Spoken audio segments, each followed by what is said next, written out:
Das tragédias do século XX, a Grande Guerra é considerada como a que mais afetou a humanidade.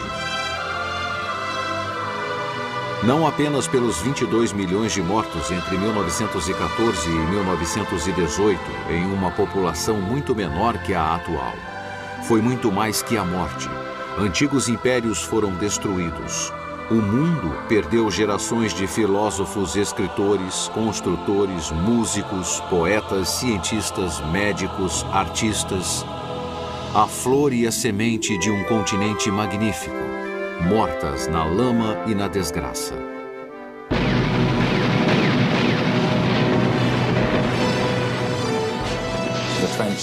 O soldado de trincheira acreditava em 1916 e 17 que a guerra não teria fim, que não haveria sobreviventes. Sua morte era inevitável.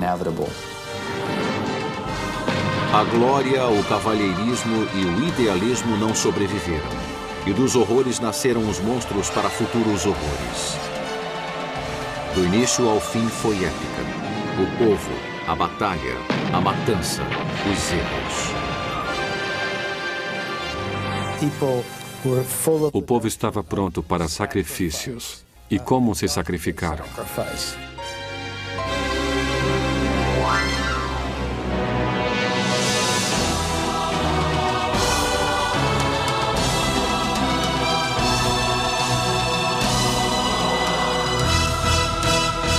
A Primeira Guerra Mundial, o fim de uma era.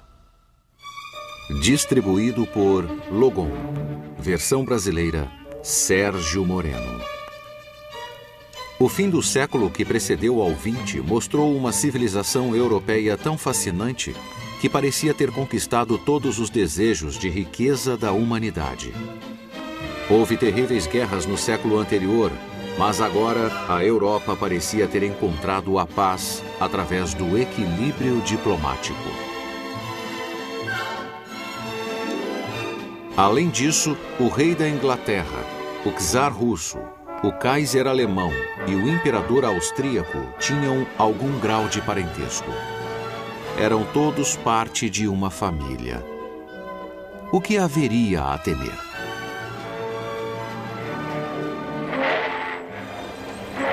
Como resultado da era vitoriana, a próspera Inglaterra possuía uma frota de navios mercantes e várias colônias. Suas costas eram protegidas pelos muros intransponíveis de aço da Marinha Real. Um quarto do globo pertencia à Inglaterra. A Alemanha era um milagre industrial, tornando-se o centro mais rico do poderio industrial europeu. O exército da Prússia era brilhantemente profissional. Sua marinha crescia rápido. O ex-chanceler Bismarck teria dito: "Estou entediado. As grandes coisas já foram feitas." A França, com seu rico império além-mar, tornara-se tão importante intelectual e economicamente que Paris passou a ser o centro da cultura e dos negócios mundiais. O exército francês se mobilizava por trás de fortalezas que protegiam a fronteira oriental contra os alemães. Um ditado dizia: "Tão feliz quanto Deus na França." A Rússia era uma monarquia feudal. Sua corte suntuosa escondia uma decadência interna, mas seus gênios da literatura, da música e da dança deram-lhe estatura mundial. Apesar dos exércitos russos serem mal equipados, eram enormes e valentes. Mas um revolucionário chamado Trotsky observaria que a história já pousou sua gigantesca bota sobre o mapa. A Áustria, no 66º ano do reinado do idoso Franz Joseph, estava sitiada pela arrogância com as tensões de um império poliglota prestes a romper-se em fragmentos étnicos. Mas isso não era novidade. A magnífica corte de Viena parecia eterna ao som de suas valsas. Em Washington, Woodrow Wilson governava um país jovem e feliz, com seus pensamentos elevados e pacíficos, típicos do professor universitário que fora um dia. É correto dizer que os americanos, tanto de dentro quanto de fora do governo, eram da opinião que a guerra na Europa não era de sua conta. were really none of our business. Em Sarajevo, Bósnia, a manhã do dia 28 de junho de 1914 era um dia ensolarado de paz. O arquiduque Franz Ferdinand, herdeiro do trono da Áustria, e sua amada esposa, Sophie, estavam em um automóvel conversível fazendo a revista militar no dia de seu 14º aniversário de casamento. Mas o jovem Gavrilo Princip, um austríaco de 19 anos pertencente ao grupo radical chamado Mão Negra, aguardava no meio da multidão que assistia à parada. Com 2 tiros ele cumpriu sua missão, matando Franz Ferdinand e Sophie. As últimas palavras do arquiduque foram: "Não foi nada." Mas o pequeno revólver de Princip dera início à morte de dezenas de milhões de pessoas.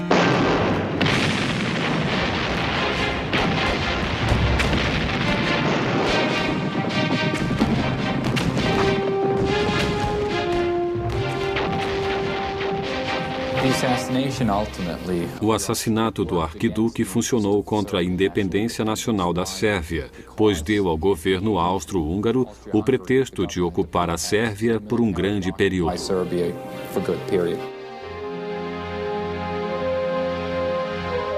Logo, um embaixador apresentou-se ao Kaiser e questionou se a Áustria-Hungria contaria com o apoio da Alemanha em uma guerra contra a Sérvia, mesmo se a Rússia apoiasse os sérvios. A Alemanha concordou mesmo sem saber se deveria. As alianças objetivavam a proteção. Seria uma guerra pela paz. A Alemanha achava que tinha o apoio da França e da Rússia, que eram aliadas.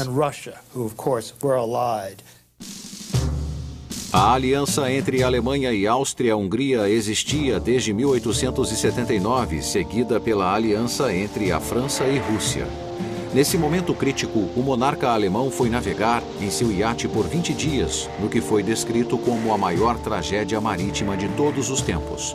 Às suas costas, a Áustria destruiu os esforços de conciliação com os sérvios, enviando-lhes um ultimato e planejando sua conquista e divisão. A Rússia, atendendo aos apelos sérvios contra a ameaça austríaca, se mobilizou. A Áustria-Hungria ordenou a mobilização total sem que o imperador soubesse que a Rússia estava do lado dos sérvios. E assim iniciou-se uma série de mobilizações que acabaria por afetar a Europa. Era uma época que necessitava de gigantes e não havia nenhum. Muitos homens que estavam no controle tinham medo, não do que aconteceria com eles se fossem para a guerra, mas sim se não fossem.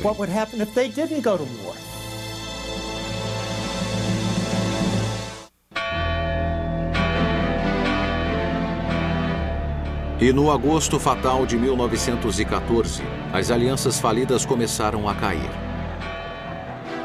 Lembrando-se que a Rússia avançava para as fronteiras orientais da Prússia, a Alemanha deu ao czar 12 horas para suspender a mobilização. A seguir veio o ultimato alemão para que a França, em 18 horas, declarasse sua neutralidade, caso a Alemanha lutasse contra a Rússia. Com as fortalezas francesas de Verdun e Toul reféns dos alemães, a França se mobilizou.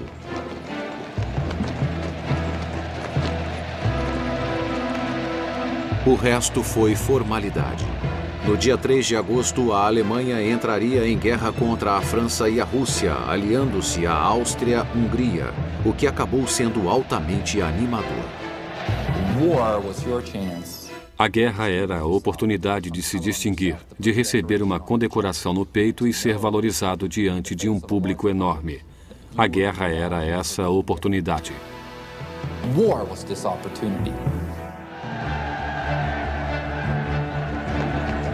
Entre 2 e 18 de agosto, a França enviaria 3,7 milhões de soldados em 7.000 trens. Um trem saindo a cada 8 minutos. A Alemanha enviou 1,5 milhão de homens ao oeste e mais 500 mil para o leste, em direção à Rússia. Era uma guerra pelo poder, prestígio, colônias, mercados competitivos. Não uma guerra de ideologias. Not a war about ideology. It's a war about... Era uma guerra de pessoas querendo respeito. Uma guerra para a Alemanha, que se sentia esmagada e queria expandir-se. Uma guerra para acertar contas antigas, já que a França estava determinada a recuperar a Alsácia e a Lorena. Uma guerra pela estabilidade, com impérios como o Austro-Húngaro querendo neutralizar a Sérvia.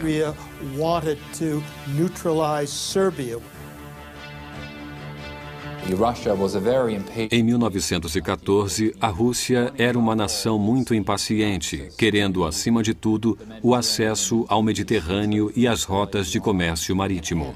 E, mais do que tudo, queria o controle dos estreitos para o Mar Negro. A supremacia de milhares de peças de artilharia pesada e de uma enorme quantidade de metralhadoras ainda seria mostrada nas trincheiras. Mas um general francês, desejoso do ataque, afirmou que sua melhor arma era o peito vivo do soldado francês. A arma secreta da Alemanha era um plano de guerra concebido anos antes por um de seus melhores táticos, o general Alfred von Schlieffen. O general imaginou que os franceses se concentrariam em recuperar as províncias da Alsácia e Lorena, e que dirigiriam seu ataque diretamente para o leste contra as duas províncias e a Alemanha.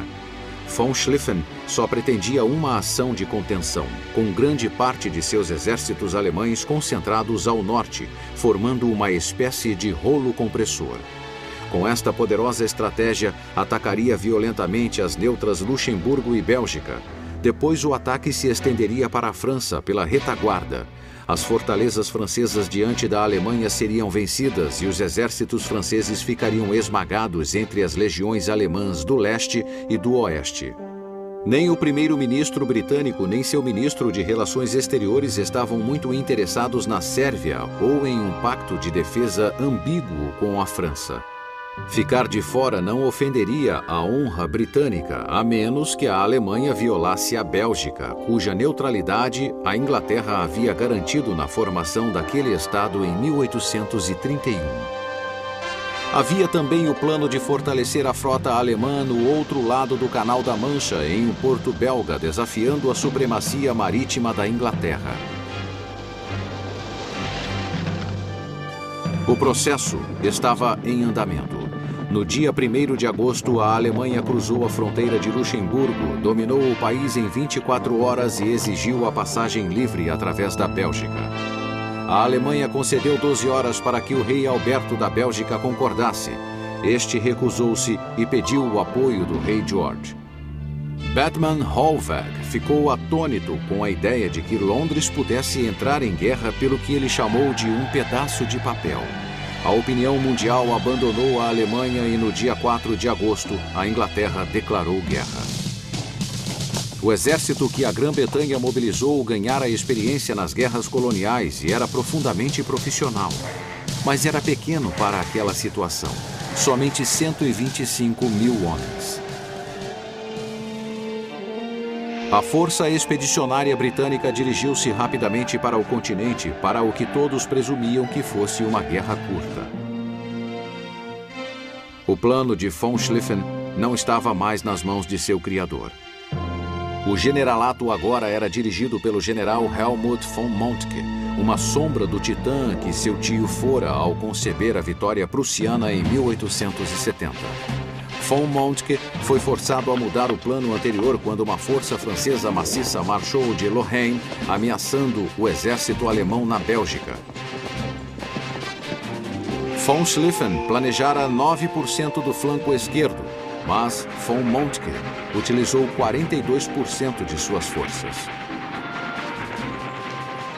O exército inglês abolira a espada de seu equipamento. Audácia, audácia, sempre audácia, era o credo francês. Seus cavalos estavam preparados. Todas as grandes forças, Inglaterra, França, Alemanha, Rússia, Áustria-Hungria, possuíam grandes reservas de cavalaria, equipadas com espadas e lanças prontas para a cavalgada da vitória.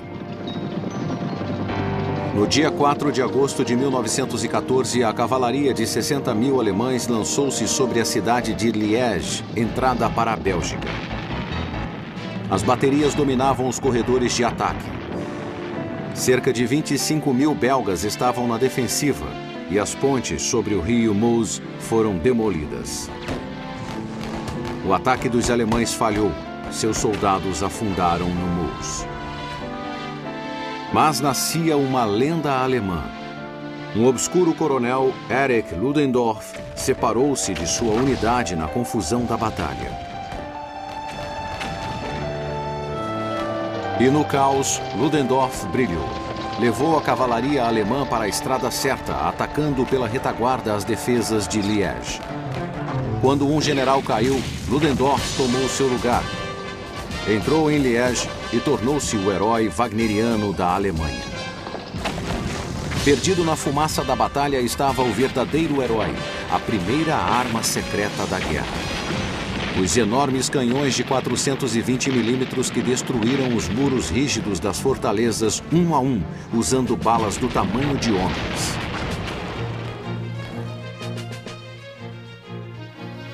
We might say now Poderíamos dizer que os alemães não eram bons em relações públicas, o que provaram mais uma vez na invasão da Bélgica e do norte da França.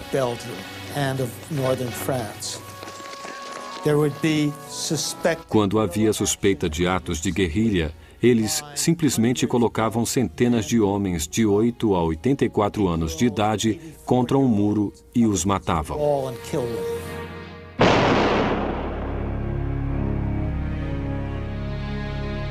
Queimaram a grande biblioteca de Louvain, um dos maiores centros culturais da Idade Média.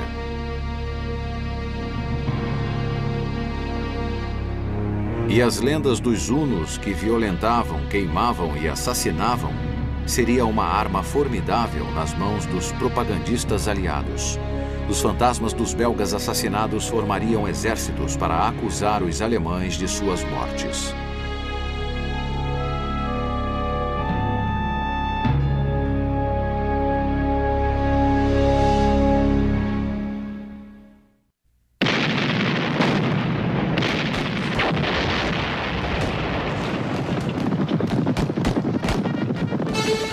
Já nos primeiros dias da guerra, o ímpeto alemão crescia conforme eles avançavam na Bélgica, visando a cidade de Namur e o rio Meuse.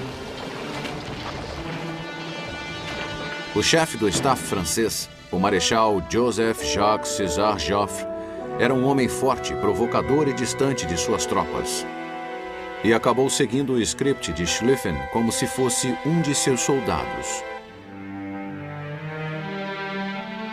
Na Inglaterra, o ministro da guerra, marechal de campo Lord Horatio Kitchener, via as coisas com uma clareza brutal. Dizia que os alemães estariam preparando seu golpe final sobre a Bélgica. Via o corpo britânico de oficiais como um grupo de aristocratas que odiavam levar sua profissão a sério. E declarou que a guerra seria vencida pela nação que tivesse o último 1.000.000 de homens. Espalhados no caminho do enorme flanco direito alemão, os últimos 100.000 homens da Força Expedicionária Britânica entravam em formação, onde a frente belga articulava-se no centro de Mons. O comandante britânico Sir John French não estava à altura da sua função, mas foi abençoado com um subordinado brilhante, o general Horace Smith Dorrien. O exército britânico estava no caminho do beligerante general Alexander von Kluck, um jogador que liderava o poderoso primeiro exército alemão da Força do Norte. Von Kluck se deparou com os melhores atiradores do mundo. O ataque britânico foi tão fatal que os alemães não podiam crer que não estivessem enfrentando metralhadoras. Os mortos empilhavam-se. Apesar da artilharia alemã ter feito os ingleses recuarem, Mons foi tida como uma vitória britânica. E os sobreviventes passaram a ser chamados de Homens de Mons e usavam uma medalha especial chamada Estrela de Mons. The French in particular Os franceses eram tão inexperientes no início da guerra e tão despreparados para o seu desenrolar que enviaram soldados para o front no outono de 1914 usando calças vermelhas. Perceberam então que os atiradores alemães podiam vê-los em um segundo. Essa prática foi imediatamente mudada. Joffre permanecia cego quanto ao perigo mortal que seus exércitos corriam. Seu inútil Plano 17, um ataque frontal ao centro alemão em Lorraine, resultou em desastre. Os franceses não usaram ações furtivas nem ataques rápidos. Apostaram tudo na audácia e morreram por ela. Ao norte, a força expedicionária britânica estava sendo desperdiçada em uma série de trágicas batalhas, às vezes para desacelerar os alemães e outras porque seus homens exaustos tinham força para atirar, mas não para andar. O exército de von Moltke aproximava-se de Paris. Mas onde estariam os prisioneiros e as armas capturadas, que seriam as únicas provas de uma derrota? O único que se sobressaía no quadro aliado era o general Joseph-Simon Gallieni. Gallieni era velho, estava aposentado, mas era o melhor dos generais franceses. E foi chamado de seu descanso para ajudar na defesa dos arredores de Paris.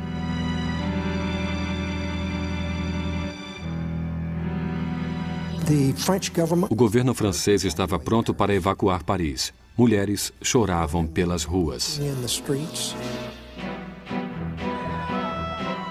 O rolo compressor alemão avançava sobre Paris. Então o general French propôs uma retirada dos britânicos para a Inglaterra. O ministro da guerra inglês o impediu furiosamente. Na Inglaterra, o escritor Sir Arthur Conan Doyle falou do agosto mais terrível na história do mundo. Comparou-o a uma terrível maldição de Deus. Von Kluck, percebendo a resistência e começando a sentir que Gallieni havia avançado demais, iniciou um recuo do flanco direito e mudou o plano que servira-lhe tanto.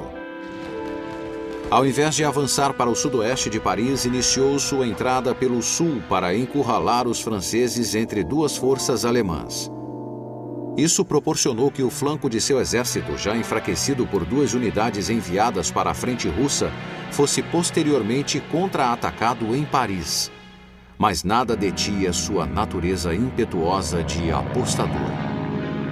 A nova possibilidade de reconhecimento aéreo provou seu mérito ao detectar a força inimiga ao longo do Marne. Von Kluck, audacioso, levou suas forças já exaustas adiante. Quando os soldados marcham dia sim, dia não, chega o momento em que estão cansados. Além disso, não imaginaram o efeito que as enormes distâncias teriam sobre seus cavalos.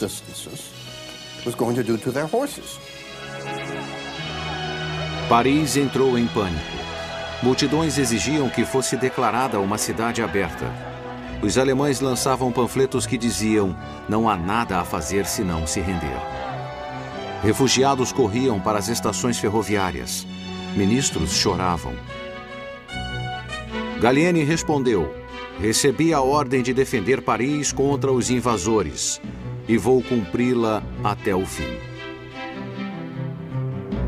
Finalmente, Joffre começou a ver pelo ar as possibilidades do flanco alemão se aproximar. Enviou Gallieni para saber se a força expedicionária britânica de John French estaria pronta para juntar-se a um ataque. Sir John não sabia o que dizer, mas finalmente afirmou: diga a ele que tudo o que o homem puder fazer, nossos soldados farão. A Batalha do Marne foi uma série de encontros confusos e mortais que começaram no dia 5 de setembro e duraram por 7 dias terríveis.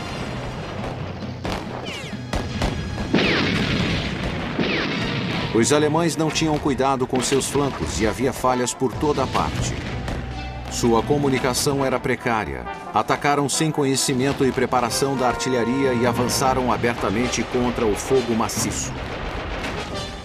Cometeram todos os erros que antes seus inimigos haviam cometido. Sua força começara a falhar. Tinham ido longe demais, depressa demais. Em alguns dias faziam uma média de 50 quilômetros e não possuíam a capacidade logística para manter essa marcha.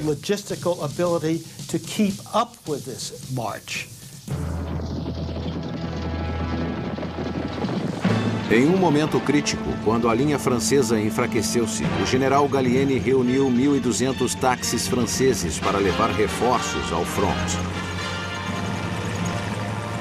Foi o primeiro uso importante da gasolina na guerra. Pouco a pouco, o exército alemão afastou-se para o rio Aisne. Paris estava salva. Ninguém poderia imaginar, mas a velocidade com que as coisas aconteciam nas primeiras semanas da guerra no Oeste havia diminuído. Obviously, we will never know what would have happened if the Germans had taken Paris in 1914. Jamais saberemos o que teria acontecido se os alemães tomassem Paris em 1914. Mas evidências que temos de modo geral não nos sugerem que os franceses iriam jogar a toalha.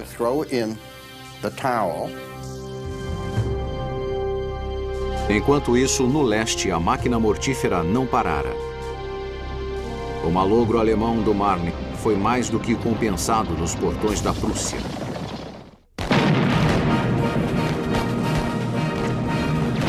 Enquanto a Batalha do Marne ocorria no fronte ocidental no mês de agosto, o enorme exército russo tentava uma vitória decisiva no leste.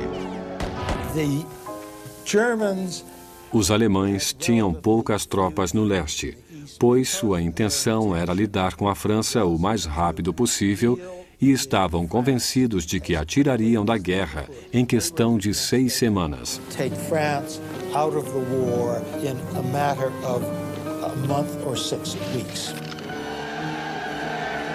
Mas os russos iniciaram sua ofensiva no que era chamado de Prússia Oriental. A defesa do imenso fronte alemão de mais de 322 quilômetros na fronteira oriental da Prússia contava somente com 135 mil homens, liderados pelo general Max von Prittwitz. As forças russas que os atacavam eram compostas de 650 mil homens, uma vantagem de 4-1.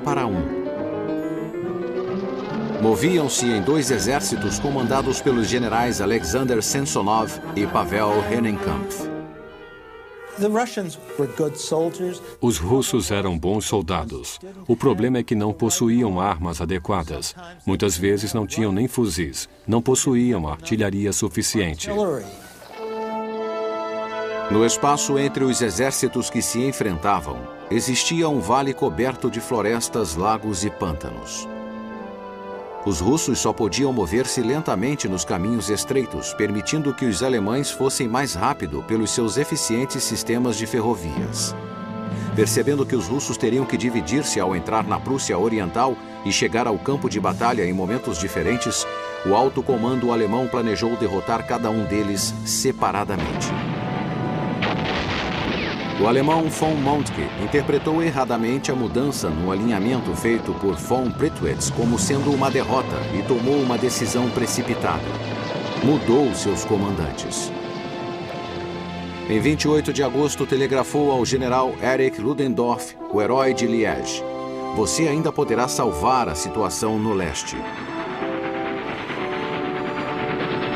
Fizeram uma rápida reunião no trem de Ludendorff para a Prússia. A bordo estava o general Paul von Hindenburg, que já estava aposentado. Os comandantes imediatamente entraram em acordo. Hindenburg e Ludendorff tornariam-se virtualmente os ditadores militares da Alemanha. Hindenburg e Ludendorff avançaram com o plano do qual von Prittwitz fora destituído. Funcionou perfeitamente devido ao hábito dos russos mandar mensagens pelo rádio abertamente. Assim, os alemães descobriram seus planos. No dia 26 de agosto, iniciou-se a Batalha de Tannenberg. Samsonov levou seu exército dividido até uma armadilha, atraído por um centro alemão que parecia enfraquecido. Como Samsonov não conseguiu que o segundo exército russo viesse em seu auxílio, os alemães esmagaram seus flancos e cercaram o centro. Quando cercaram Samsonov, capturando a ferrovia central em Neidenburg, a tragédia foi completa. 92 mil russos foram feitos prisioneiros. Samsonov despediu-se de seu staff e entrou na floresta. Foi ouvido um único tiro de pistola. Ninguém deu-se ao trabalho de buscar seu corpo. O público alemão acreditava que Hindenburg e Ludendorff eram uma dupla de gênios militares capazes de qualquer coisa.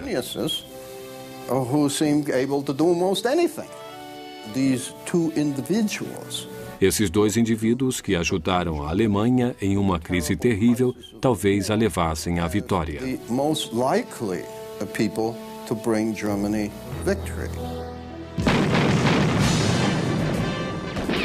A Áustria atacara os sérvios para tomar o território tão desejado.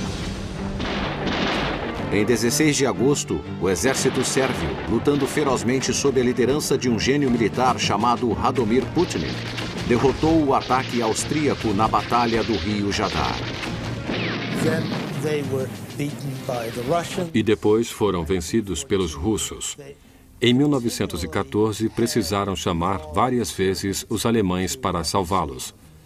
Isso se repetiu muitas vezes, e foi um dos temas da guerra, pois para salvá-los, os alemães retiravam as tropas do fronte ocidental.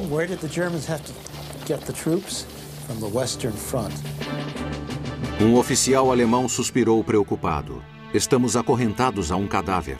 E também no Ocidente ninguém sentia-se confortável.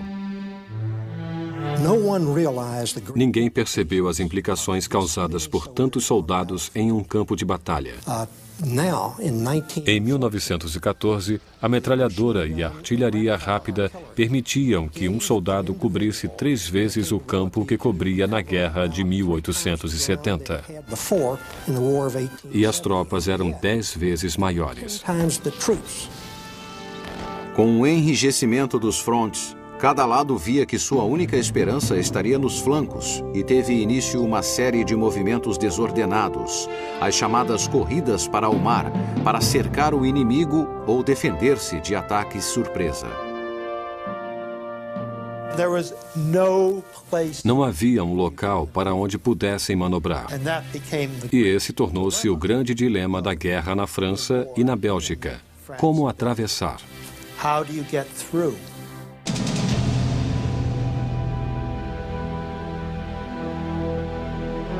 No final de setembro de 1914, 2 meses depois do início da Grande Guerra, a frente ocidental tornou-se um labirinto de complexidade assustadora. As trincheiras da altura de um homem foram aprofundadas para movimentar homens e cavalos. Galerias foram feitas para acomodar quartéis, casamatas, depósitos de munição, túneis de passagem e comunicação.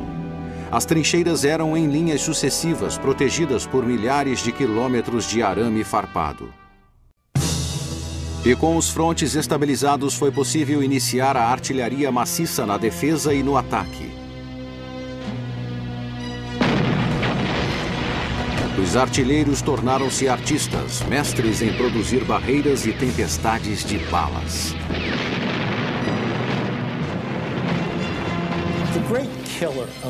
O grande assassino da Primeira Guerra Mundial foi a artilharia, responsável por 75% das baixas no conflito.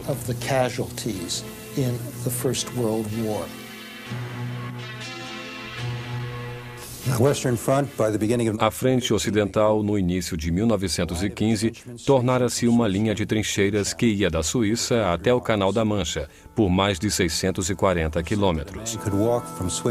Dizia-se que uma pessoa poderia andar da Suíça até o canal sem jamais emergir do solo. Era mais do que a maioria dos homens podia suportar.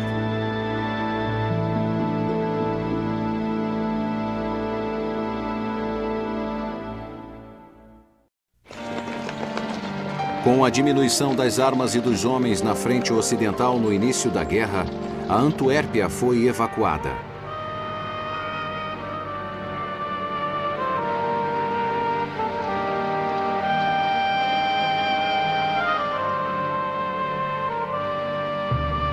Os remanescentes das forças belgas e britânicas decidiram se fixar em Flanders, que se tornaria conhecido durante 4 anos como o campo mais letal da guerra. Os fracassos de von Moltke fizeram com que o comando do exército alemão passasse para o general Erich von Falkenhayn. Ele era enigmático, enérgico e foi detido pela arma de guerra mais antiga, a lama. Se tivessem vencido os belgas, teriam ganho os últimos prêmios de 1914, os portos do Canal da Mancha. Mas os belgas, sob as ordens do rei Alberto, resolveram inundar o local. E foi isso que deteve os alemães.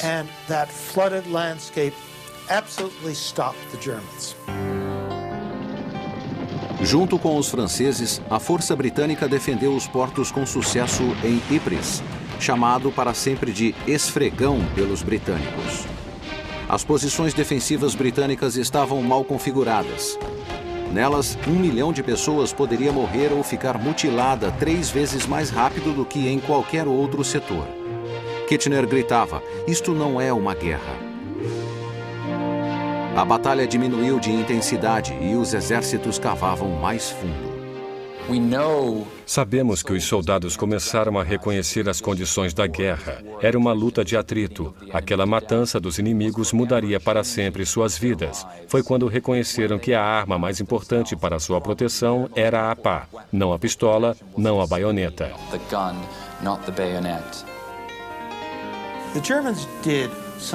Os alemães foram muito espertos no início da guerra, quando conquistaram praticamente todas as terras altas da frente ocidental.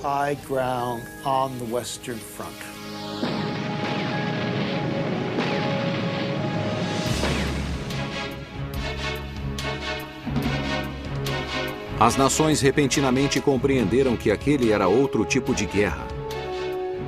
Máquinas de fabricar munição se espalharam por toda a parte. Só as pistolas francesas de 75 milímetros cuspiam mais de 30 mil balas por dia. Logo, a Inglaterra produzia 1.200.000 cápsulas por mês. E a matança precisava de cada uma dessas balas.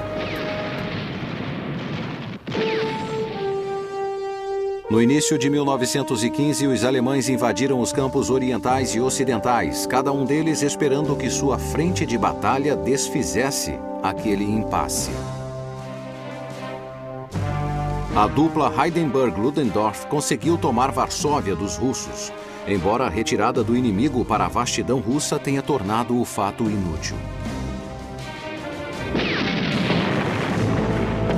Os austríacos mais uma vez bateram de frente com os sérvios, terminando com 100 mil mortos e nenhum ganho. Os alemães esperavam que os turcos se saíssem melhor. The Germans were successful.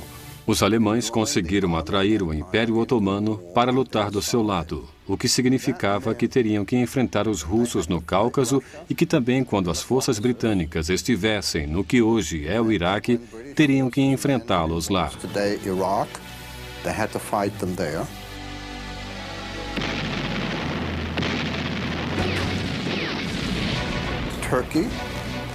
A Turquia, apesar de ter perdido o Império Otomano e a maioria de seus territórios europeus, ainda possuía a área em torno do que era na época Constantinopla, hoje Istambul, e o Estreito de Dardanelos, que liga o Mar Egeu e o Mar Negro. Uma área de enorme importância porque era a rota mais plausível por onde as forças ocidentais poderiam fornecer suprimentos militares para a Rússia.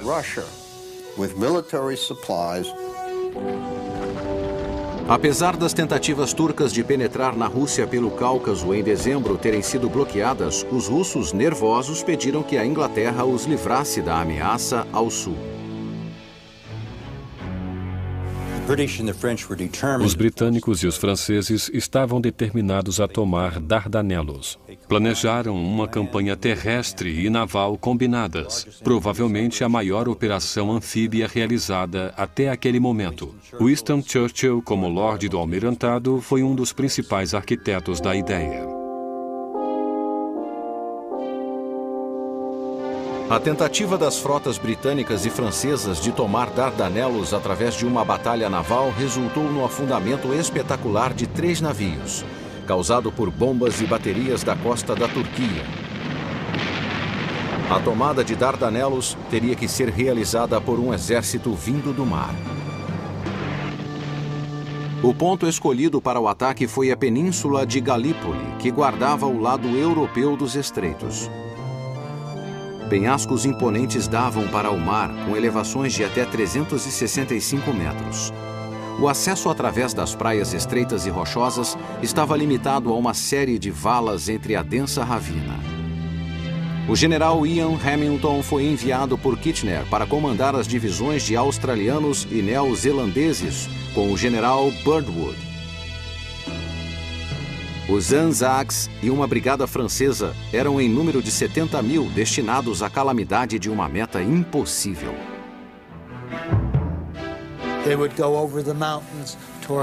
Iriam a Constantinopla pelas montanhas e outros iriam pelos Balcãs para alcançar a Alemanha pelo outro lado.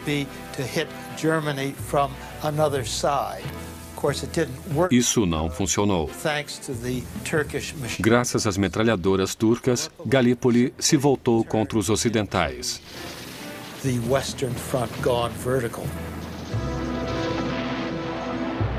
A luta foi soberba por parte dos defensores, liderados pelo general alemão Liman von Sanders, que logo comandaria 84 mil turcos. O desembarque em Galípoli foi feito por pequenos barcos e navios que reuniam as tropas recebidas por tiroteios mortais. As forças aliadas espalharam-se em torno de 4 praias no final da península. Confusos, os soldados perderam suas oportunidades táticas e estratégicas para avançar onde os turcos estavam mais fracos e se dirigiram a um verdadeiro vespeiro.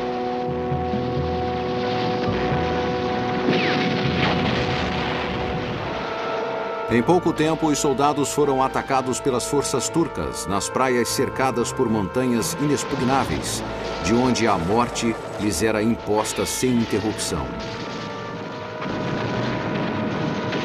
Com a chegada de reforços turcos, Birdwood só sabia dizer a seus soldados moribundos: cavem, cavem, cavem. Por isso lhes deram o nome de escavadores.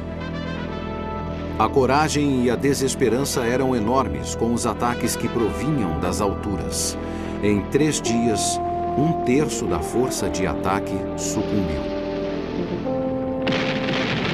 A Marinha Real veio em auxílio com fogo pesado, mas os submarinos alemães a aguardavam. 3 navios britânicos afundaram. Oficiais de carreira perderam seus postos. O primeiro-ministro britânico Asquith destituiu Winston Churchill de seu posto. Em julho, as mortes na Batalha de Galípoli ultrapassavam a marca de 50 mil. Nomes como Baía de Suvla e Angra Anzac tornaram-se símbolos de coragem inútil e desperdício. Mais 40 mil militares morreram em agosto, no que um soldado chamou de 5 acres de solo mal logrado. O resultado foi uma luta sangrenta que atravessou 1915, quando quase 1 milhão de homens lutaram naquela pequena península. 1/4 deles ainda encontra-se enterrado lá.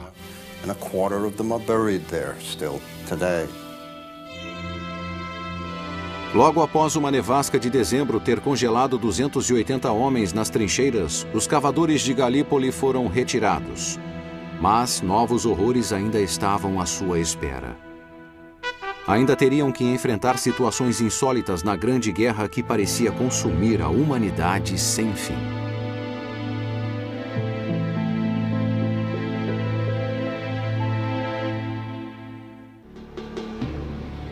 Agora, países entravam na guerra sem nenhum motivo além de promessas de saques. Alguns obtiveram ganhos fáceis, mas a maioria padeceu como gado em um matadouro. Os que entraram depois o fizeram apenas para obter vantagens: Japão, Itália, Bulgária e outros. O Império Além-Mar da Alemanha foi a primeira vítima da guerra. Os japoneses tomaram suas possessões na Ásia, os britânicos seus territórios africanos, e o Império Alemão deixou de existir em 1915. A Itália entrou por pequenos territórios do Mar Adriático até o Egeu.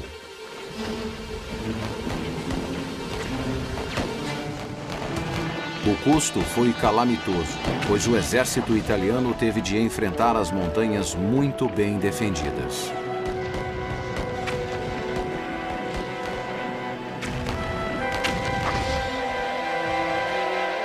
Os Balcãs escolheram seus lados freneticamente.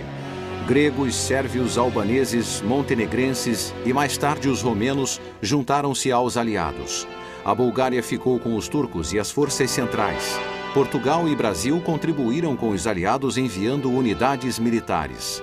A França e a Inglaterra tentaram em vão atacar a Sérvia pelo sul por meio do porto grego de Salônica, perdendo 600 mil homens, o que os sorridentes alemães chamaram de o maior campo de concentração dos aliados. Com a paralisação dos exércitos, os navios entraram em ação.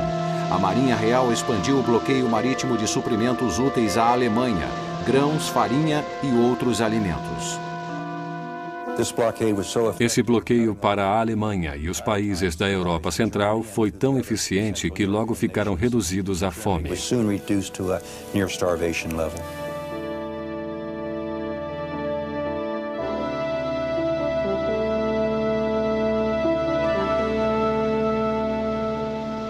Os alemães, furiosos, buscaram a retaliação na sua crescente frota de submarinos.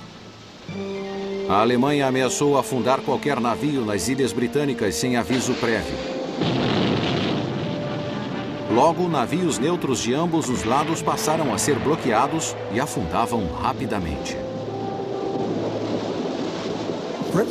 A Inglaterra estava mais vulnerável no mar do que a Alemanha, pois importava 64% de seus alimentos, enquanto a Alemanha apenas 25%. O bloqueio britânico forçou o uso do submarino para o comércio, mas era um novo tipo de arma. A superfície podia ser atacada sem aviso, devido à sua vulnerabilidade, sem que alguma resistência fosse oferecida. Os pacíficos e prósperos Estados Unidos, com grande população imigrante alemã, assumiram uma conduta descomprometida, neutra. Perdiam mercados, mas seguiam indiferentes sob a liderança do presidente Wilson. Isto foi um problema para toda a Europa.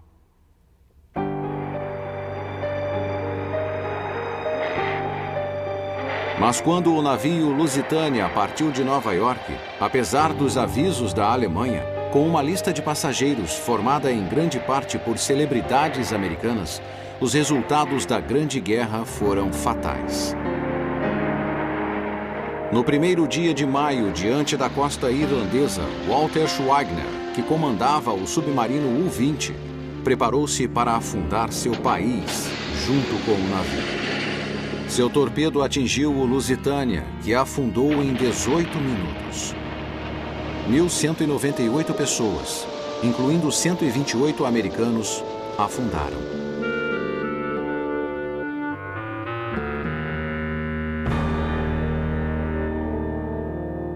Depois daquilo, não havia dúvida nenhuma de que, em algum momento, os Estados Unidos entrariam na guerra. A ira americana nunca seria aplacada. A Alemanha havia agravado a situação, recusando-se a desculpar-se ou a recompensá-los, e elogiou Schwagner em sua imprensa nacional. O presidente Wilson tentou acalmar todos com a declaração: "Um homem tem o direito de orgulhar-se de não lutar." Foi massacrado por desejar proteger seu povo daqueles novos horrores surgidos na frente ocidental. Em Ypres, em um dia ensolarado e tranquilo nas linhas francesas, as tropas coloniais viram duas nuvens verde-amareladas vindo em sua direção, como se fossem neblina sobre o pântano em uma noite de frio. Em 15 minutos, 5.000 homens encontraram a morte lenta. 10.000 foram mutilados e o pânico tomou conta da trincheira inundada pelo gás clorídrico.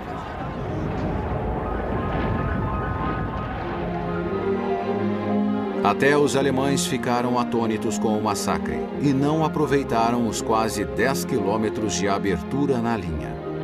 Com a surpresa daquela arma letal, o gás venenoso tornou-se mais um artefato mortal, sendo lançado constantemente em cilindros pela artilharia.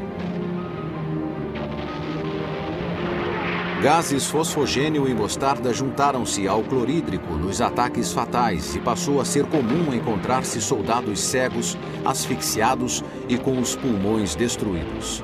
As nuvens de gases tornaram-se tão temidas quanto as mutilações. As batalhas sobre as vilas e lugarejos continuavam. Mas Artois, Albert, Ritchie, segundas por Ypres, Vimy Ridge, Champagne, Luz, resultaram apenas em homens mortos para adubar seus campos de papoulas. Joffre afirmou que não tinha pressa. Quando Kitchener e French falharam em Gallipoli e Ypres, o general Sir Douglas Haig, um herdeiro de grande fortuna que nem mesmo passara nos exames da universidade, tornou-se chefe da Força Expedicionária Britânica. Na Inglaterra, os britânicos enfrentavam uma guerra sem fim. Cartazes chamavam voluntários para substituir os mortos. Uma emenda foi criada para colocar toda a indústria a serviço da guerra. As greves eram proibidas. Operários da indústria bélica eram escravizados. E as mulheres foram convidadas para trocar a cozinha pela fábrica. Pela primeira vez, a mulher podia alugar sua própria casa, usar roupas da moda, fumar em público. A guerra dera à mulher europeia um novo tipo de independência.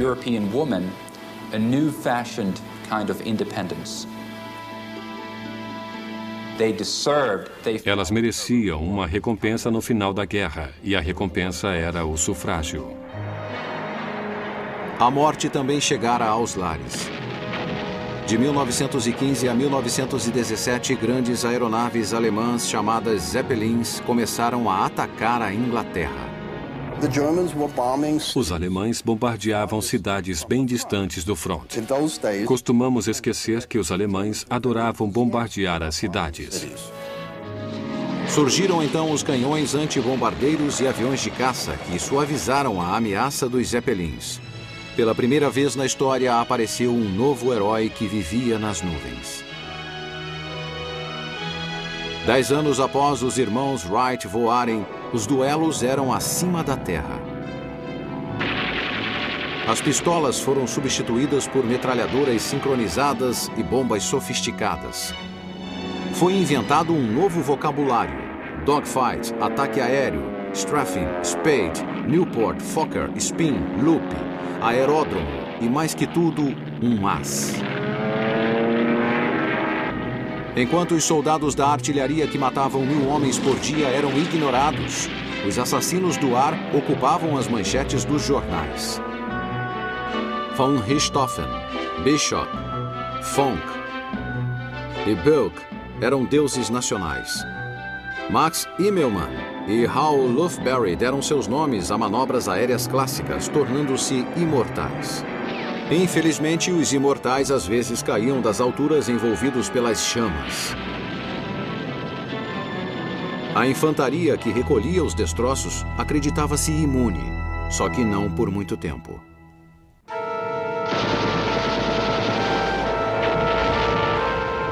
A grande matança que a Primeira Guerra havia se tornado dirigiu-se para o mar. No dia 30 de maio, houve um grande confronto entre a imensa frota britânica e a frota alemã.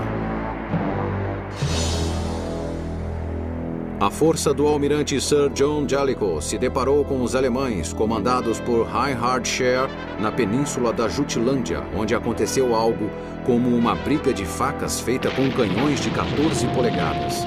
Os alemães estavam mais preparados e 117 mil toneladas de navios ingleses afundaram, juntamente com 61 mil toneladas de navios alemães. Nada havia sido realmente decidido. Ocorrera apenas um empate na Jutlândia. Os alemães apenas afundaram mais navios. Por outro lado, a grande frota alemã foi rechaçada para suas bases e nunca mais emergiu. A partir de então, o bloqueio aos alemães não foi mais combatido.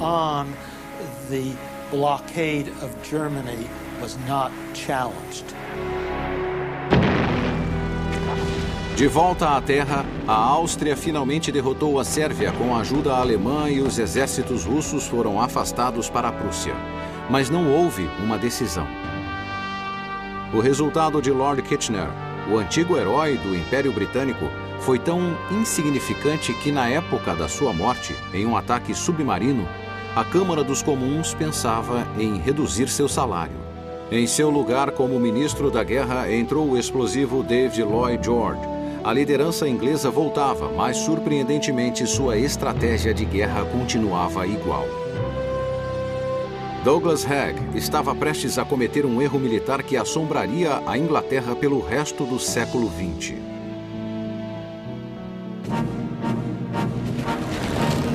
Lançou uma grande ofensiva em direção às montanhas altamente fortificadas acima das trincheiras aliadas ao longo do rio Somme. Sua confiança e teimosia não conseguiram impedir que as metralhadoras e a artilharia alemãs dizimassem toda uma geração de ingleses. Eles perderam 60 mil tropas em um único dia. Esse ataque teve implicações muito além dos campos de batalha. Os australianos e os canadenses jamais perdoariam as táticas inglesas usadas no fronte ocidental em 1916 e isso abalou o Império Britânico.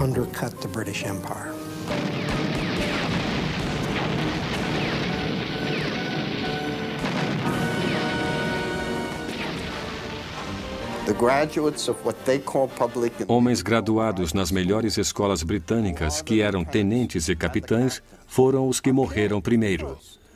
Com isso aconteceu o que chamamos de inversão da pirâmide social. A próxima geração de médicos, advogados, funcionários públicos, engenheiros e líderes políticos foi morta primeiro.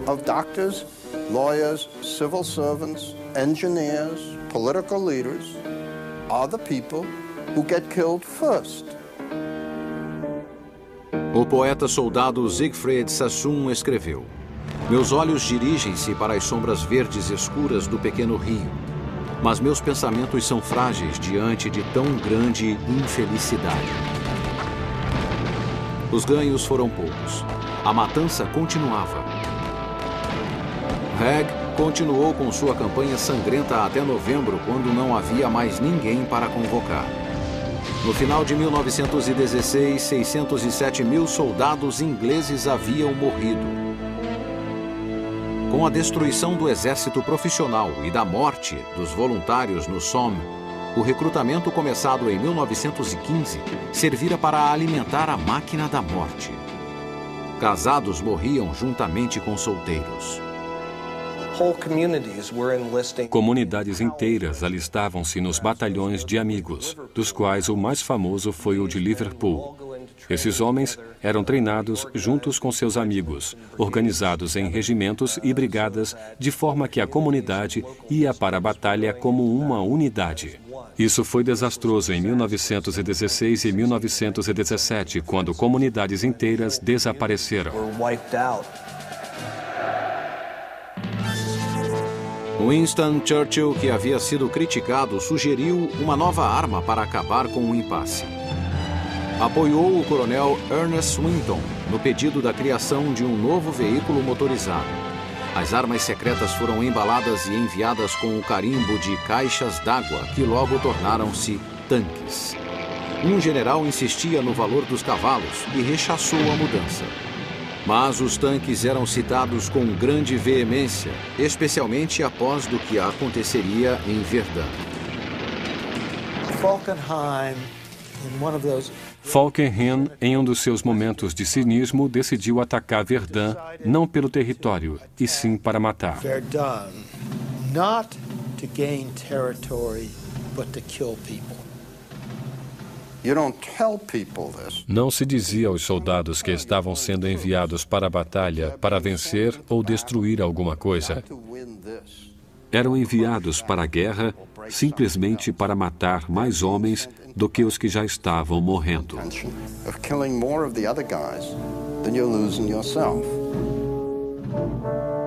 O ponto escolhido foi Verdun. O alvo seria o sistema de forte centralizado em Douaumont. Esse ataque foi chamado de Operação Gericht, que significava local de execução.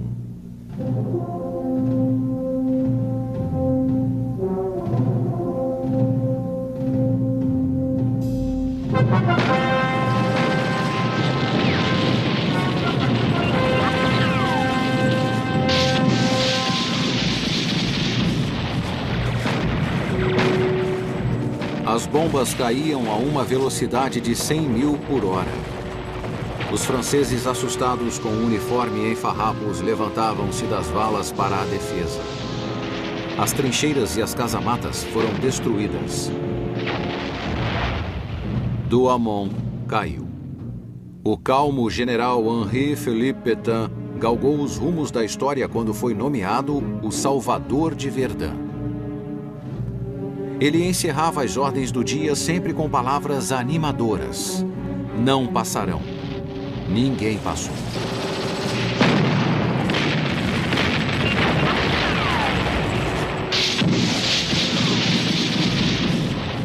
Depois de quase 6 meses de luta, a exaustão e falta de munição causaram o cessar-fogo em Verdun.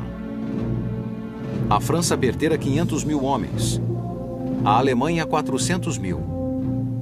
Falkenhayn acertara na sua estimativa, só que estavam longe da vitória. Seus homens morreram na lama, outros na areia. Foi na Primeira Grande Guerra que o petróleo fez a diferença, e ele estava localizado no Oriente Médio. Os ingleses queriam expandir seu império e tomar o controle do petróleo. Então, muitas tropas foram colocadas no Egito e na Mesopotâmia.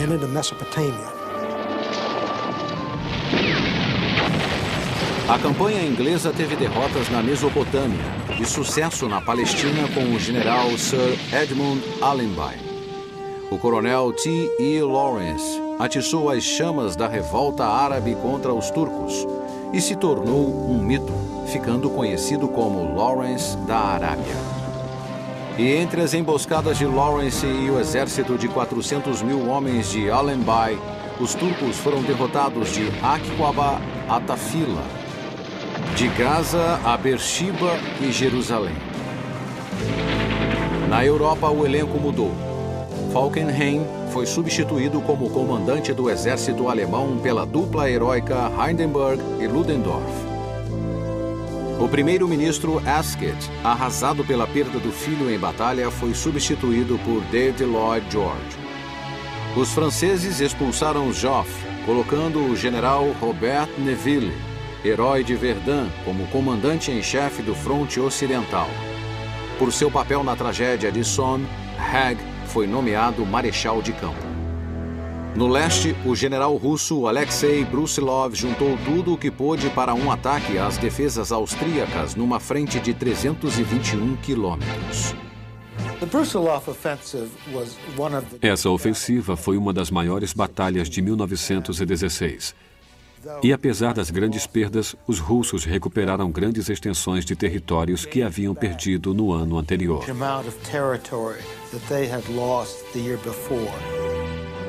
Mas essa foi a última grande vitória dos russos, pois seus soldados morriam de exaustão e falta de suprimentos. O sofrimento sem perspectiva de progresso começou a minar a Rússia por dentro, o que teve consequências muito mais sérias.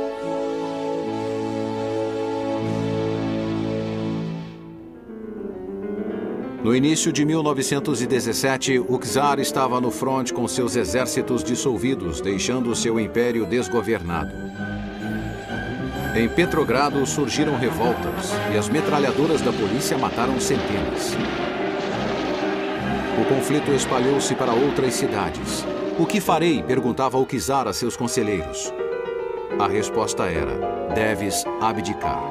Foi o que ele fez e a dinastia Romanov morreu no dia 16 de março de 1917.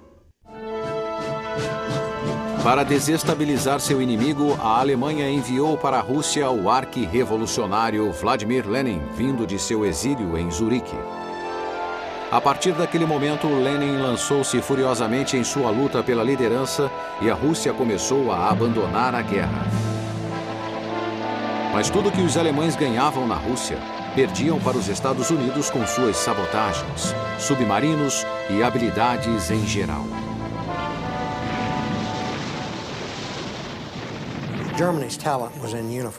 O talento da Alemanha estava no uniforme, não no Ministério das Relações Exteriores. Seu secretário Alfred Zimmermann enviou um telegrama ao México propondo aliança e oferecendo a possibilidade de retomar o Arizona, o Novo México e o Texas.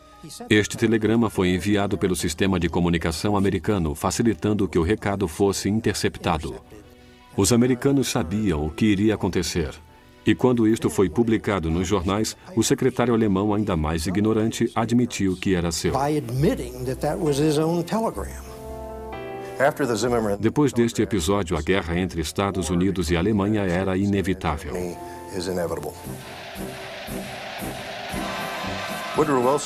Woodrow Wilson, que fora eleito em 1916 para o seu segundo mandato sob o slogan "Ele nos manteve fora da guerra", não era tão pacifista quanto acreditavam. Na verdade, era um intervencionista. Teria que levar o povo americano para aquela guerra, coisa que não queria, mas que agora seria inevitável. Enviou em 2 de abril uma mensagem aos membros do Congresso dizendo que os americanos não tinham nada contra o povo alemão, mas que deveriam fazer do mundo um lugar seguro para a democracia. As forças americanas anti-guerra perderam força e ouviam-se os gritos de morte ao Kaiser e para Berlim. Wilson assinou então a declaração de guerra. Quando o exército americano começou a se preparar para a guerra na Europa, era fraco e despreparado como nenhum outro exército das grandes nações. Era composto de 200.000 homens e não tinha equipamentos modernos. Era preciso um grande líder para formá-lo. E encontraram em um novo comandante. John Pershing era oficial de cavalaria, formado por West Point. Lutara nas últimas guerras indígenas e saíra-se bem na Guerra Hispano-Americana. Comandara a 10ª Cavalaria, conhecidos como Soldados Búfalos Negros, de onde surgiu o apelido Black Jack. Lutara também na Revolta das Filipinas. Então, o presidente Roosevelt promoveu-o de capitão para general brigadeiro. Pershing era um importante símbolo, o homem que chegou para arrumar a casa.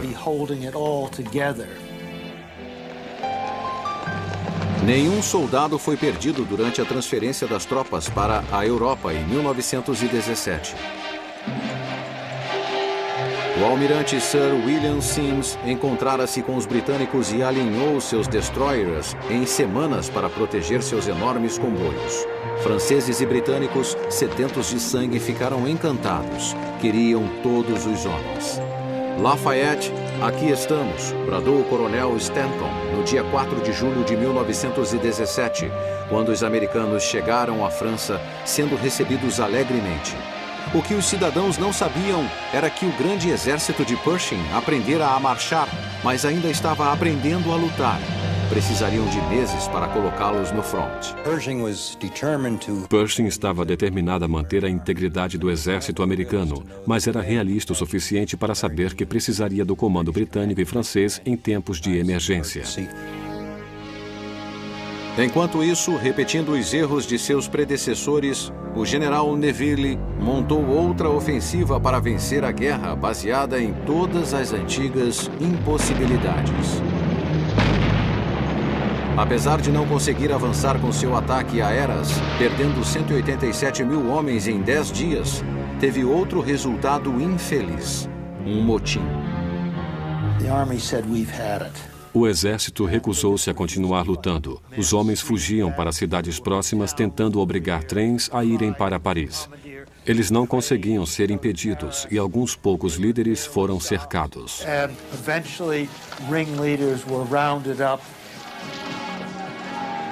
Houve tentativas violentas de refazer o exército, mas apenas conseguiram livrar-se de Neville e trazer o general Pétain para equilibrar a liderança com compaixão. Ele recuperou o exército desmoralizado, mas os soldados estavam cansados e eram poucos.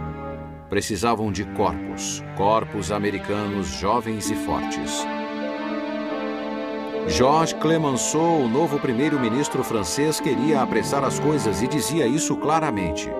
O marechal de campo Haig tentou tomar os portos de submarinos e desviar os alemães do setor francês, mas isso apenas acrescentou mais cruzes aos cemitérios ingleses. Escolheu Flanders para tentar uma última penetração. No fronte de Ypres, houve uma terceira batalha em terras pantanosas de vilas destruídas. Uma delas, chamada Baxendale, cercada pela lama e morte, seria lembrada por gerações a fim. Não há nada parecido com a lama da Europa durante a Grande Guerra. Era um mar líquido onde os cavalos se afogavam. Os feridos afundavam na lama e não morriam de ferimentos, mas afogados. Não havia mais tropas. Não conseguiam se mover e os soldados ficavam automaticamente deprimidos. Porém, havia uma ponta de esperança em Cambrai, onde o ataque de 324 tanques a 2,5 km por hora ganhou mais terreno em 6 horas do que tinha acontecido em 4 meses. Na Itália, os alemães foram auxiliar os aliados austríacos e acabaram com seus inimigos. No outono de 1917, atacaram o exército italiano na Batalha de Caporetto, que terminou em 20 dias.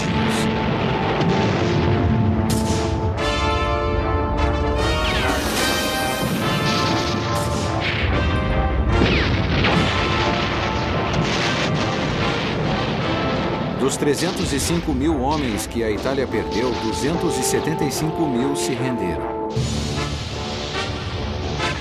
Os italianos precisavam de todos os homens para ajudá-los a continuar a lutar.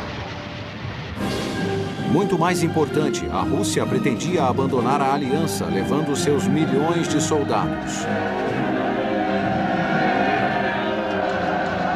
No final de 1917, os revolucionários bolcheviques de Lenin lutavam para afastar o governo provisório de Alexander Kerensky e levar a Rússia a uma paz inseparável.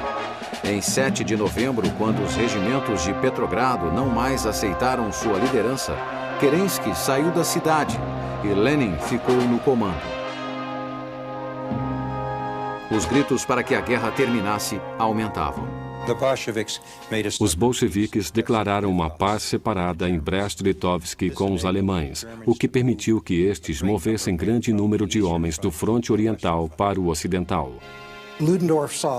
Ludendorff viu que 1918 seria o início ou o fim da Alemanha. Um grande número de americanos aproximava-se e ele teria que destruir os exércitos aliados que estavam na luta desde 1914, antes da chegada dos americanos. Ludendorff criou uma nova doutrina tática para os alemães no inverno de 1917-1918. A infantaria era composta de pequenos grupos de 12 a 15 pessoas, armadas ou reunidas em torno de metralhadoras ou lança-chamas. Deveriam infiltrar-se e flanquear, ir para trás e continuar. O ataque começou na neblina de 21 de março. Houve uma enorme preparação da artilharia, pequena e muito violenta. Gases e fortes explosivos. Quando os alemães infiltraram-se nas linhas de frente, os ingleses foram destroçados. Havia 8 batalhões britânicos, 6.000 tropas no local. Só 50 sobreviveram. Sua frente desintegrou-se em ilhas isoladas com a maré de alemães em torno deles. Abrigos caíram e depósitos de munição explodiram. Os alemães, em sua Operação Michael, conseguiram penetrar. O eixo de comunicação de Amiens seria o alvo seguinte para separar os franceses dos britânicos. Depois iriam para Paris e para o Canal da Mancha. Ludendorff já previa a vitória. A Operação Michael foi um enorme sucesso no primeiro dia. Em 24 horas, os alemães ganharam mais terreno do que os franceses em 140 dias, 2 anos antes.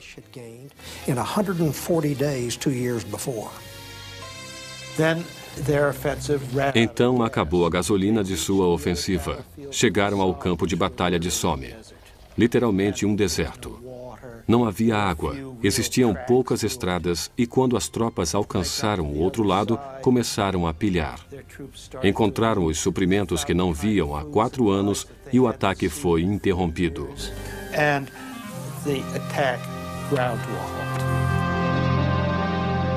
Os aliados precisavam de um comandante-geral. O general Ferdinand Foch apresentou seu currículo. Eu lutaria sem descanso, lutaria no fronte de Amiens, lutaria em Amiens, lutaria atrás de Amiens, lutaria o tempo todo, jamais me renderia. Foi o escolhido.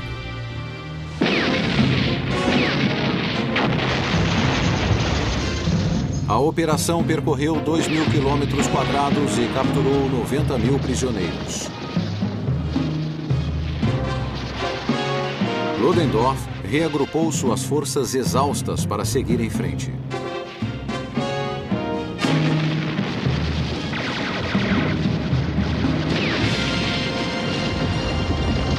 Nessas batalhas, 838.000 soldados seriam mortos, feridos, desaparecidos ou capturados.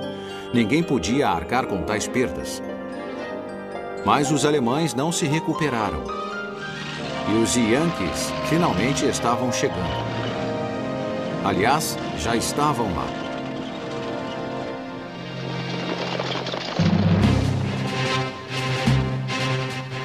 O que levou os americanos à sua primeira ação em grande escala foi quando um ataque repentino alemão fez um avanço sobre as linhas francesas e britânicas por trás do elevado Chemin des Dames.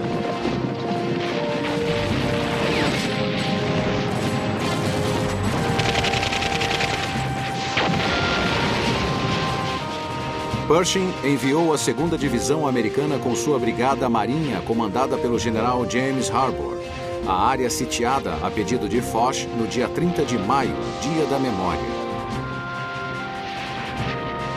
Chegando a Château-Thierry, passando por franceses gritando "A guerra acabou", os americanos ficaram encurralados nas margens de um rio e lutaram contra um inimigo que usava metralhadoras e artilharia.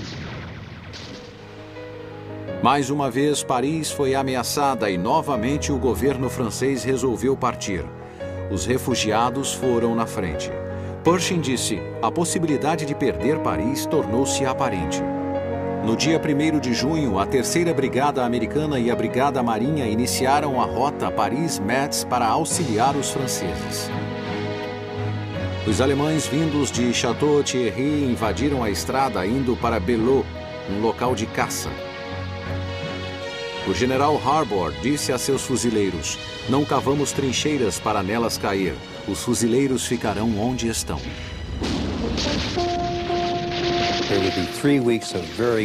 Foram 3 semanas de terríveis batalhas. No final, os fuzileiros podiam dizer que Belleau Wood era totalmente deles. Foi uma pequena vitória, mas que instigou a imaginação dos americanos.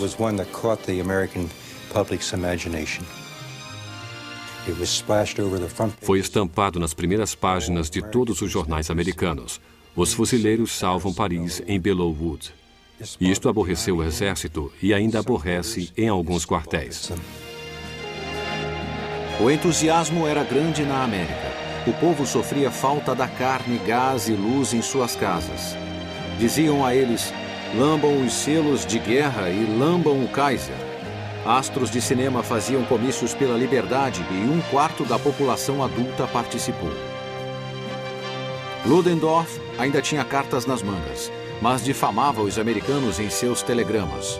O grupo é excelente, o espírito das tropas é elevado, o efeito moral de nosso fogo não permite o avanço da infantaria.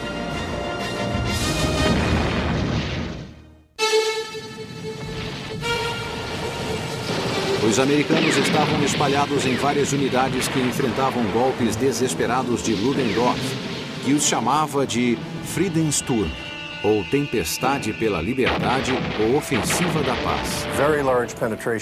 Uma grande invasão ocorreu entre os rios Aisne e Marne, como uma adaga apontada para Paris e seu sistema de comunicação.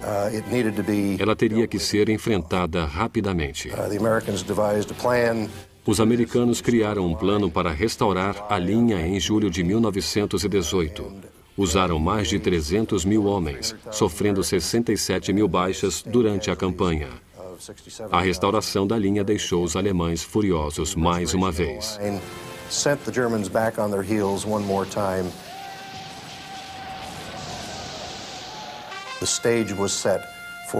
O cenário estava armado para a formação do primeiro exército americano. O sonho de Pershing em liderar uma batalha na França iria tornar-se realidade. O dia 8 de agosto de 1918 foi decisivo para Hindenburg e Ludendorff. Nesse dia, australianos e canadenses atacaram sob o comando de Haig, usando 450 tanques, vencendo os alemães. Os alemães começaram a render-se. Quando Ludendorff chegou com reforços, os soldados não os receberam com alegria. Diziam que os reforços só prolongariam a guerra.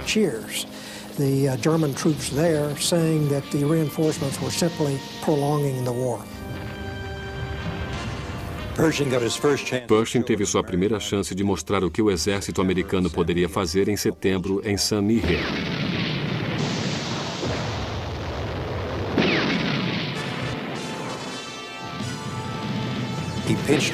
Ele atacou da maneira clássica de ambos os lados.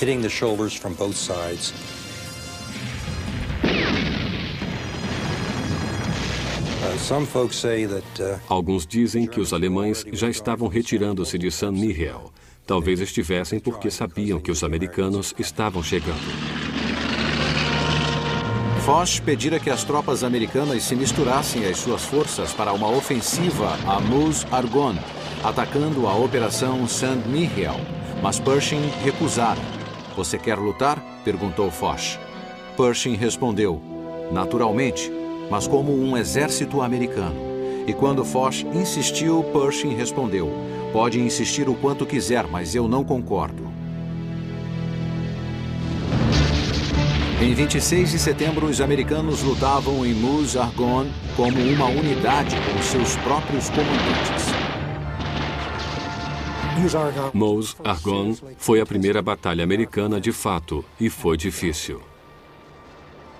Pershing ordenara um ataque em linha, o que significava que qualquer resistência em algum setor pararia toda a linha.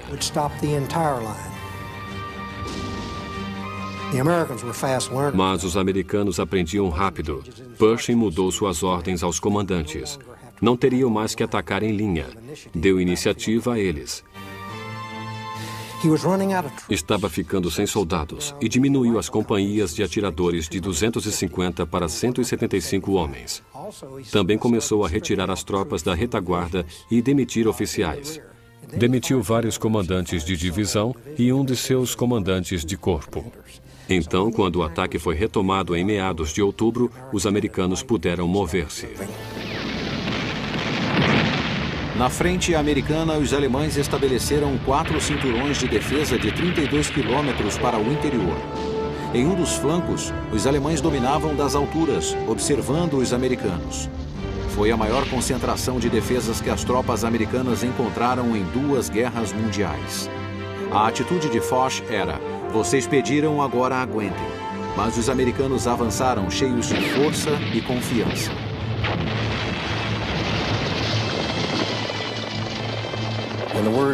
O general Ludendorff, antes cético, quando perguntado quem venceu a guerra, dizia: "A infantaria americana."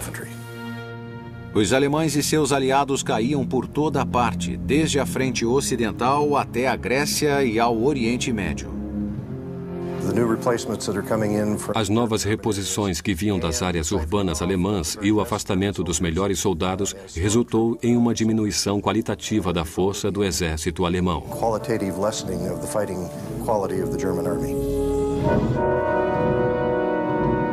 Ludendorff estava próximo de um colapso nervoso.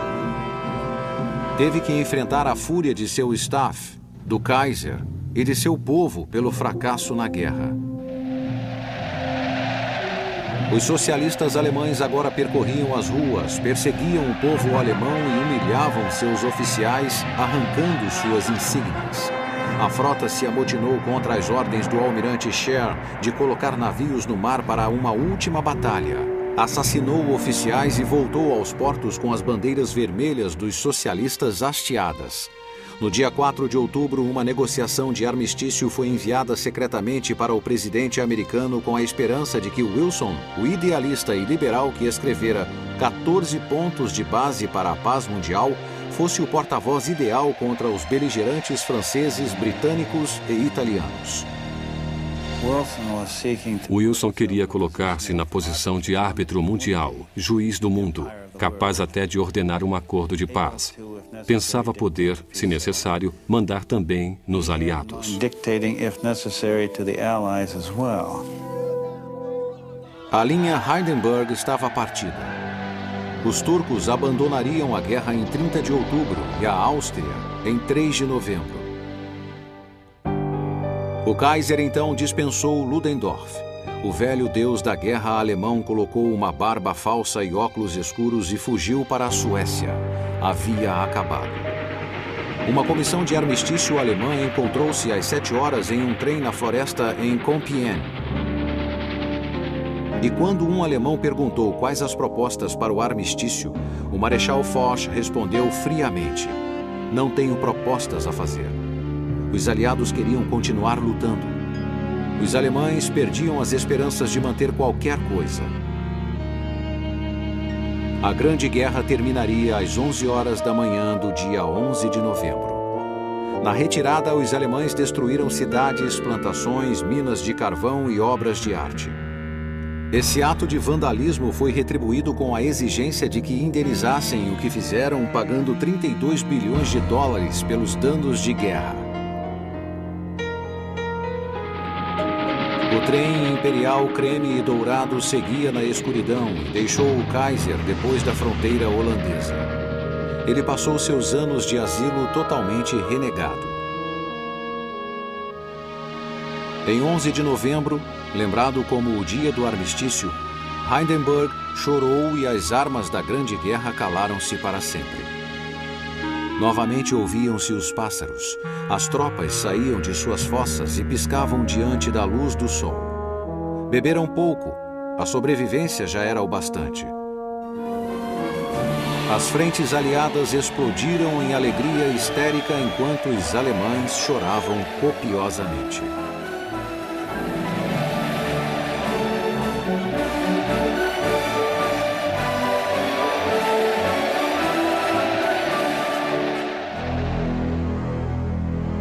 Um cabo alemão chamado Adolf Hitler, naquele momento guardando prisioneiros russos em Traunstein, repassava os acontecimentos do dia em seu cérebro doentio. O Acordo de Paz.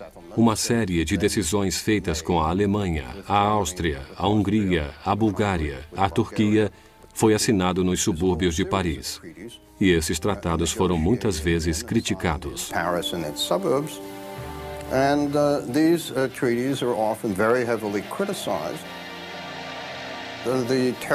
O terrível descontentamento dos alemães com ele era essencialmente por terem perdido a guerra.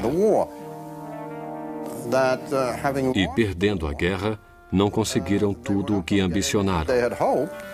Isso não me parece nada surpreendente. Quando perguntado por um alemão que história contaria sobre isso, o tigre francês Georges Clemenceau disse: "Não se pode dizer que a Bélgica invadiu a Alemanha." Tentando resumir a guerra, não há como expressar o que aconteceu.